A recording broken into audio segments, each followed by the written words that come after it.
Hi hello guys, welcome to trending India's kitchen. ఈరోజు recipe egg bonda process చూసేద్దాం రండి. పిండి అయితే తీసుకున్నాం. దీంట్లోకి ఉప్పు అయితే యాడ్ చేసుకోవాలి. నీళ్ళు పోసుకోవాలి. తగినన్ని నీళ్ళు పోసుకొనేసి మిక్స్ చేసుకోవాలి.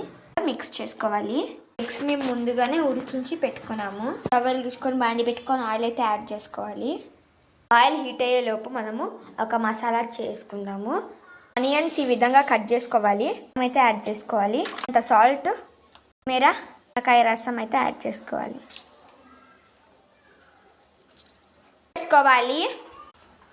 అయితే యాడ్ చేసుకోవాలి. ఇలా కోట్ చేసుకోవాలి. యాడ్ చేసుకోవాలి.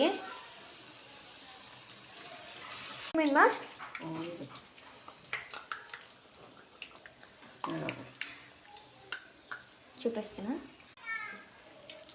కట్ చేసుకోవాలి, పెట్టుకోవాలి. టేస్టీ అయిన ఎగ్ బోండా రెడీ.